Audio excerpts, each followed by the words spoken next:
आप अपने आप को बड़ा गोल मत दो कि आज मैं इसके 50 PYQs करने वाला हूं, वो गलत साबित होगा। पूरे दिन इसी फॉर्मेट पे पढ़ाई करनी है, ऑब्वियस सी बात है, जब तक आप पढ़ सकते हैं। अगर आपने इसको फॉलो कर लिया तो 7 दिनों में ही आपका सिटिंग टाइम बढ़ जाएगा और उस टाइम में आपका फोकस ऑटोमेटिकली बढ़ेगा। कुछ आंडू पांडू चीजें नहीं करनी है, आपको वॉक करनी है, आपको ब्रीदिंग करनी है, आपको अच्छा खाना खाना है, पानी पीना है। फिर वो बैठ के अपनी गलतियों को एनालाइज करता है और एक सबसे जरूरी चीज जो चाहिए होती है वो है इस टाइम जिन जिन बच्चों के प्री बोर्ड्स में मार्क्स कम आए हैं ना, उनका एक माइंडसेट बन चुका है कि अब उनके बोर्ड्स में भी मार्क्स कम ही आएंगे। पर क्या ये बात सच है? तो सच्चाई ये है कि बहुत सारे टॉपर्स बच्चे जिनको मैं पर्सनली जानता हूं, उनके प्री बोर्ड में मार्क्स कम ही आए थे, लेकिन उन्होंने बोर्ड्स में गेम को फ्लिप कर दिया। और पूरा यकीन से कह सकता हूं कि आपने भी ऐसे कुछ बच्चे देखे होंगे, या फिर क्या पता आप ही उनमें से कोई होंगे, आपका कोई दोस्त होगा जिनके स्कूल टेस्ट में, प्री बोर्ड्स में, वीकली टेस्ट में मार्क्स अच्छे नहीं आते हैं, लेकिन बोर्ड में फिर वो अच्छा खासा नंबर स्कोर कर लेते हैं। पर आखिर ऐसा वो क्या करते हैं कि उनके मार्क्स 60 से या 50 से 90%, कभी कभार 95% तक बढ़ जाते हैं? तो सारा का सारा खेल है माइंड सेट का। जहां पे एक एवरेज बच्चा ये नंबर्स देख के टूट जाता है, वहीं पे टॉपर बच्चा अपने, जो बल्कि टॉपर बनता है, मतलब जो अलग बच्चा होता है, इसका अलग माइंड सेट होता है, वो उन नंबर्स को एक मिरर की तरह यूज करता है अपनी गलतियों को रिफ्लेक्ट करने के। वो बैठ के अपनी गलतियों को एनालाइज करता है और एक सबसे जरूरी चीज जो चाहिए होती है वो है एग्रेशन।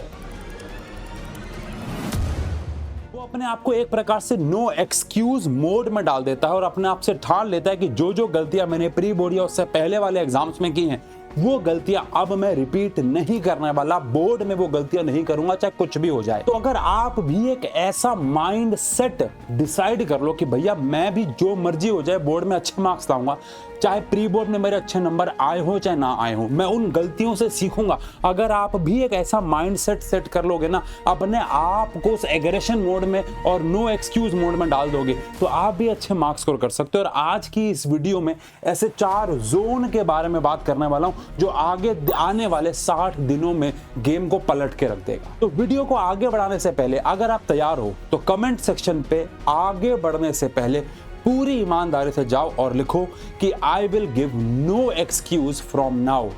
जल्दी जाओ लिखो कि आज के बाद मैं कोई बहाना नहीं मारूंगा, क्योंकि आज की इस वीडियो में मैं आपकी 50 से 90 की जर्नी का एक क्रेजी प्लान लेके आया हूं, जिसको मैंने 4 जोन्स में डिवाइड किया है आने वाले 60 दिनों में। तो चलो शुरू करते हैं zone number A, zone A से, जो कि हमारा है डैमेज स्कैम। तो जोन ए में आपको सबसे पहले अपनी मिस्टेक्स को एनालाइज करना होगा कि आपकी गलतियां कहां हो रही हैं।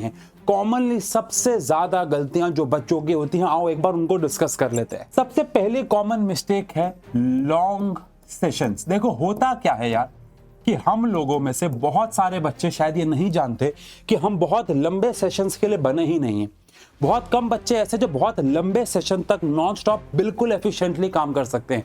रिसर्च कहती है कि अगर आप एक 90 मिनट के लॉन्ग सेशन के मुकाबले अगर आप 52-17 रूल फॉलो करोगे, यस 52-17 रूल फॉलो करोगे, जिसका मतलब है कि आप 52 मिनट्स तक, बड़ा अजीब नंबर है बट ये अजीब चीजें ही तो आपको करनी है ना। टाइमर लगाओ 52 मिनट्स का और नॉन स्टॉप 52 मिनट जब तक घंटी नहीं बजे आपको पढ़ना है फुल फोकस के साथ। फिर 17 मिनट का आपको ब्रेक लेना है। उस ब्रेक में भी कुछ आंडू पांडू चीजें नहीं करनी है, आपको वॉक करनी है, आपको ब्रीदिंग करनी है, आपको अच्छा खाना खाना है, पानी पीना है, पेरेंट्स से बात करनी है। लेकिन ऐसा कोई काम नहीं करना है जो 17 मिनट को 70 मिनट बना दे डिस्ट्रैक्ट करके। अब आपको लग रहा होगा 52 मिनट कहां से आया भाई, स्क्रीनशॉट डाल दूंगा। रिसर्च कहती है 52 मिनट सबसे ज्यादा हाइपर फोकस पे काम कर सकते हैं और 17 मिनट सबसे अच्छा ब्रेक टाइम है। और इसी साइकिल को आपको फॉलो करते जाना है। 52 मिनट का आपको अपना वर्क सेशन रखना है, 17 मिनट का ब्रेक, और जब तक ये सेशन चला सकते हो चलाओ। पूरे दिन इसी फॉर्मेट पे पढ़ाई करनी है, ऑब्वियस सी बात है, जब तक आप पढ़ सकते हो। सेकंड सबसे बड़ी प्रॉब्लम, एक तो मैंने आपको बताया लॉन्ग सेशन, सेकंड सबसे बड़ी प्रॉब्लम जो आती है वो आती है फोकस का बार बार ब्रेक होना। अब ये तो भाई साहब मेरे साथ भी होता है, सबके साथ होता है कि हम जब पढ़ने बैठते हैं तो हम बार बार छोटी छोटी चीजों से हमारे आसपास डिस्ट्रैक्ट होते हैं। ऑब्वियसली बात है, आप डिस्ट्रैक्शन को खत्म तो नहीं कर सकते, लेकिन कम करना ही होगा। अपने डैमेज स्कैन में सेकंड गलती पे ध्यान देना ही होगा। इसमें आपको फॉलो करना होगा माइक्रो टारगेटिंग। मैंने पिछली वीडियोस में भी या कि दूसरे चैनल्स पर जब वीडियो बना रहा था मैंने इसके बारे में बात की है, शायद आपने सुना होगा मेरे मुंह से शब्द माइक्रो टारगेटिंग। यानी अपने आपको बड़े गोल्स मत दो, बड़े गोल्स में आप जल्दी डिस्ट्रैक्ट होते हो, अपने आपको छोटे गोल दो। जैसे कि फॉर एग्जांपल मैं इस सब्जेक्ट के अभी बिना फोकस हिलाए 15 PYQs बनाऊंगा। अगर आपको लग रहा है 15 PYQs का गोल बड़ा है तो 5 का बना लो। मतलब आप अपने आप को बड़ा गोल मत दो कि आज मैं इसके 50 PYQs करने वाला हूं, वो गलत साबित होगा। माइक्रो टारगेटिंग करो कि आज मैं इसके 5 क्वेश्चंस करूंगा, आज मैं इस पूरे चैप्टर को नहीं पढ़ूंगा बट ये 2 टॉपिक्स बिना फोकस हिलाए इस सेशन में, इस 52 मिनट के सेशन में पढ़ूंगा ही पढ़ूंगा। विच मींस माइक्रो टारगेटिंग करो, बड़े गोल्स को छोटे छोटे गोल्स में डिवाइड कर दो। थर्ड और भाई साहब दुनिया जहान की गलती, वो है भैया आपका मोबाइल फोन। एक रिसर्च में ये भी सामने आया, मुझे लगता है इसमें रिसर्च करने की कोई जरूरत ही नहीं थी। अगर आप, वैसे ये रिसर्च हुई थी 20 से लेकर 24 से लेकर 30 लोगों के साथ, जहां पे उनको एक टास्क दिया गया जिनके पास, एक ग्रुप के पास मोबाइल फोन अलाउड था और एक ग्रुप को मोबाइल फोन अलाउड नहीं था। जिनको मोबाइल फोन अलाउड नहीं था उन्होंने ज्यादा एफिशिएंसी पे काम किया। मैं कह रहा हूँ इस रिसर्च करने की जरूरत भी क्या थी, आप खुद ने ही नोटिस किया होगा जो लोग अपने वॉशरूम में मोबाइल फोन लेके जाते हैं वो 5 मिनट के काम को कैसे 50 मिनट का बना के बाहर आते हैं। और अगर आपका फोन चार्ज नहीं है, ऑफ है या जो मर्जी उस पर रिचार्ज नहीं हो रखा, कैसे आप बिना फोन के जाते हो और 5-10 मिनट में बाहर आ जाते हो। तो ये बड़ा ही सिंपल सा घर में हमारे सामने हुआ एक्सपेरिमेंट है कि फोन कैसे आपकी लाइफ को डिस्टर्ब कर रहा है। तो अगर आपने इन 3 चीजों को जो मैंने हर एक डैमेज स्कैन के लिए बताया, अगर आपने इसको फॉलो कर लिया तो 7 दिनों में ही आपका सिटिंग टाइम बढ़ जाएगा और उस टाइम में आपका फोकस ऑटोमेटिकली बढ़ेगा। लेकिन ये तो वो चीजें जो आपको पूरे 60 दिन में करनी है, लेकिन ये 60 दिन में करना क्या है, उसके लिए हमारे पास है जोन बी जो 1 से लेकर 30 दिन तक चलेगा। फिर हमारे पास जोन सी जो कि हमारे पास 31 से लेकर 50वें दिन चलेगा, और फिर है हमारे पास जोन डी जो कि चलेगा 51 से 60th डे तक। तो सबसे पहले चलते हैं जोन बी में, यानी कि कंसेप्ट रीबिल्ड। देखो, अगर आपके प्री बोर्ड में मार्क्स कम आए तो ही आप इस वीडियो से अभी तक रिलेट कर रहे होगे, और अगर आपके प्री बोर्ड में मार्क्स कम आए तो कहीं ना कहीं आपके कंसेप्ट्स की फाउंडेशन ही स्ट्रांग नहीं। फाउंडेशन को स्ट्रांग करने के लिए आपको दुनिया जहान में कहीं भी चले जाओ, एक बेसिक फॉर्मूला फॉलो करना है, और वो है आपको नोट्स में आपकी NCERT भी आ सकती है, आपके खुद के बनाए हुए नोट्स भी आ सकते हैं, या वन शॉट देख के बनाए हुए नोट्स भी आ सकते हैं। इसके बाद आते हैं भैया आपके PYQs, और उसके बाद आते हैं आपके सैंपल पेपर्स। अब अगर आपने नोट से कोई चैप्टर पढ़ा और आपको वो समझ में आ गया टॉपिक, क्योंकि आपने पहले पढ़ रखा था, क्योंकि तभी तो प्री बोर्ड के बाद की बात कर रहा हूं ना, पढ़ रखा था तो समझ में आ गया। नहीं समझ में आया तो उस कंसेप्ट जो आपको समझ में नहीं आया, पूरा चैप्टर नहीं, पर्टिकुलर कंसेप्ट। आपके साथ गलती क्या होती है, आपको एक कंसेप्ट समझ नहीं आता, पूरा वन शॉट देखते हो, ऐसा मत करो।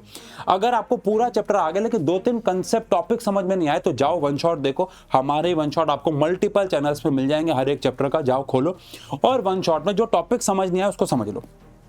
फिर बनाओ उसके PYQs, और PYQs बनने के बाद ऐसे सैंपल पेपर करो जिसमें कॉम्पिटेंसी बेस्ड क्वेश्चन भर भर के हो। ऑब्वियस सी बात है, मैं आपको उसके लिए रिकमेंड करूंगा अभ्यास सीरीज, क्योंकि अभ्यास सीरीज में हमने कॉम्पिटेंसी बेस्ड क्वेश्चन तो भर भर के डाले ही डाले हैं, लेकिन साथ ही साथ उसमें हर एक पेपर को शीट की फॉर्म में दिया है। उसके बाद आंसर बुकलेट से अलग से दिया है ताकि आप डिस्ट्रैक्ट ना हो, क्योंकि मेरा पहला पॉइंट ही डैमेज जोन में डिस्ट्रैक्शन से बचना था। आप आंसर सामने देखते हो, डिस्ट्रैक्ट होते हो, पेज पलटने का मन करता है। नहीं, सिर्फ एक पेपर है, बंद कमरे में जाओ, पेपर को सॉल्व करो। आसपास कोई किताब रखने की जरूरत नहीं, कुछ रखने की जरूरत नहीं है, कुछ डिस्ट्रैक्शन नहीं होगा। लेवल 1 से लेकर लेवल 10 तक का हर एक सब्जेक्ट के सैंपल पेपर है, जिसमें आप शुरुआत में ही लेवल 10 पे नहीं जाओगे, इजी पेपर से शुरू करोगे, मुश्किल की तरफ बढ़ोगे। विच मीन्स कि आपको अब आप अभ्यास सीरीज से करो चाहे ना करो, मेरा तो बताना फर्ज था, क्योंकि मैंने बनाया है बड़े प्यार से प्रोडक्ट, तो मैं तो आपको वही रिकमेंड करूंगा। भाई कोई भी सैंपल पेपर आप लो, लेकिन करो जरूर। ये 3 सीक्वेंस सीक्वेंस अगर आप फॉलो करते हो कि नोट्स पढ़ रहे हो, उसके बाद जो कंसेप्ट वीक है उसकी वन शॉट देख के उसको पक्का कर रहे हो, फिर PYQs कर रहे हो, उसके बाद सैंपल, बिकॉज सैंपल पेपर नए पैटर्न को पढ़ने में आपकी मदद करेंगे, नए कॉम्पिटेंसी बेस्ड क्वेश्चन करने में आपकी मदद करेंगे। इसके लिए मैंने हाउ टू मेक नोट्स के ऊपर प्रॉपर वीडियोस बना रखी हैं, how to study with creativity, इसके ऊपर बहुत सारी वीडियोस बना रखी है, जाके आप उनको भी देख सकते हो। अब अगर आपने इस फ्लो को फॉलो कर लिया तो यकीन मानो आप अगेन फिर कहूंगा 7 दिन के अंदर अंदर अपनी प्रोग्रेस को खुद ही ट्रैक कर पाओगे, किसी और की जरूरत नहीं है। आओ चलते हैं जोन सी की तरफ, यानी कि 31 से लेके 50th डे में।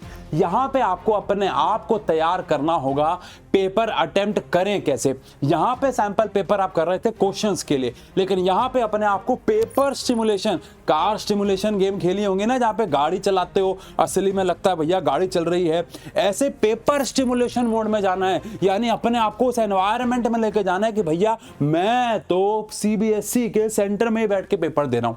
इसमें क्या करना है, आपको रूल फॉलो करना है 3-3-3 का। बेसिकली मींस मैं ये रूल फॉलो करता था, मेरे टीचर मुझे बताते थे कि आपको हर एक सब्जेक्ट के खुद से, आप कहीं पे पढ़ाई कर रहे हो, कहीं पे आपने कोई पेड बैच ले रखा है, वहां पे पेपर हो रहे हैं, आपके ऑफलाइन सेंटर में जा रहे हो वहां पे पेपर हो रहे हैं, ये अलग बात है। खुद से की बात कर रहा हूं, हर एक सब्जेक्ट के 3 टाइम बाउंडेड पेपर करना है। मतलब अपने आप को तो उतना ही समय देना है, बल्कि कम देना। अगर आप हमारे पेड बैच के बच्चे तो आपको पता होगा हम 3 घंटे के मॉक टेस्ट में 2.5 घंटे देते हैं, तो आपको बल्कि कम समय देना है, बिकॉज आपके पास बोर्ड में समय बचना चाहिए फॉर रिवीजन। तो टाइम बाउंडेड आपको यहाँ पे 3 पेपर बनाने ही बनाने हैं, लेकिन इन 3 पेपर को बनाने के बाद आपको रुकना नहीं है।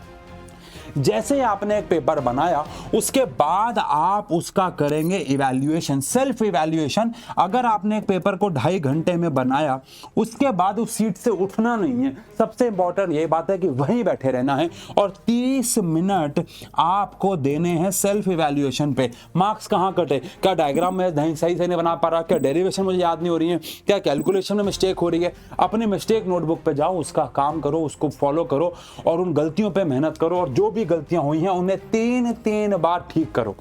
अगर कोई न्यूमेरिकल में गलती हो रही है, वैसे सेम न्यूमेरिकल 3 बनाओ। अगर आपसे कैलकुलेशन में गलती हो रही है, वैसे सेम कैलकुलेशन खुद को 2 और 3 बनाओ।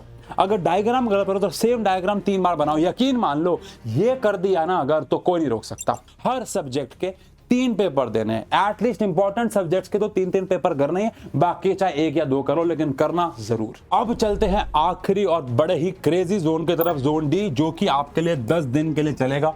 और टॉपर्स इन 10 दिनों में आके कुछ नया नहीं पढ़ते, वो तो सब पढ़ चुके हैं ना, बल्कि अपने परफॉर्मेंस को पॉलिश करते हैं, अपने आप को चमकाते हैं, और यहां पे वो बनाते हैं एक गोल्डन नोटबुक। ये गोल्डन नोटबुक क्या होती है, इस दिनों में आप खुद से समझ तो जाओगे कि यार सबसे इंपॉर्टेंट टॉपिक्स कौन कौन से हैं, उन्हें लिख लेना है। एक नोटबुक बनानी है जहां पे आपको सारे गोल्डन टॉपिक्स लिख लेने हैं, सारे इंपॉर्टेंट डायग्राम लिख लेना, और आप सबसे ज्यादा गलती कहां करते हो वो लिख लेना है। क्यों लिख लेना है, इससे फायदा क्या होगा, क्योंकि जब आप, यकीन मानो, जब आपका फाइनल पेपर में आपको छुट्टियां मिलेंगी ना, सिर्फ इस गोल्डन नोटबुक से आप रिवाइज कर लोगे पूरा सिलेबस, क्योंकि इसमें आपने सारी इंपॉर्टेंट चीजें, सारे इंपॉर्टेंट डायग्राम, सारे इंपॉर्टेंट फॉर्मूले और वो सारी चीजें लिख रखी होंगी जहां पे आप सबसे ज्यादा गलती करते हो। यानी इन लास्ट के 10 दिनों में आप कोशिश करो कि पहले सारा सिलेबस निपट जाए, नहीं निपटा तो छोड़ दो। इन लास्ट के 10 दिनों में कुछ भी नया मत उठाओ, जितना पीछे पड़ रखा है उसको बस पॉलिश करते चले जाओ, समय बच जाए, उसके PYQs कर लो, उसके सैंपल पेपर कर लो, वहां पे कुछ बचे कुछ टॉपिक अपने आप, जब आप उसकी मार्किंग स्कीम को जज कर रहोगे समझ जाओगे, लेकिन कुछ भी नया नहीं उठाना है। तो बेसिकली मैंने आपको आगे आने वाले 60 दिनों का प्लान दे दिया है। अब ये 60 दिन आपको किसी भी तरीके से, अब आप में से कुछ बच्चे सोच रहे होंगे कि हमारे पास 60 दिन नहीं है। अगर आपके पास 50 दिन हैं, लेकिन आपको ये 50 दिन 60 दिन में कन्वर्ट करने ही कर रहे होंगे। आप सभी को आपके बोर्ड के एग्जाम्स के लिए बेस्ट ऑफ लक।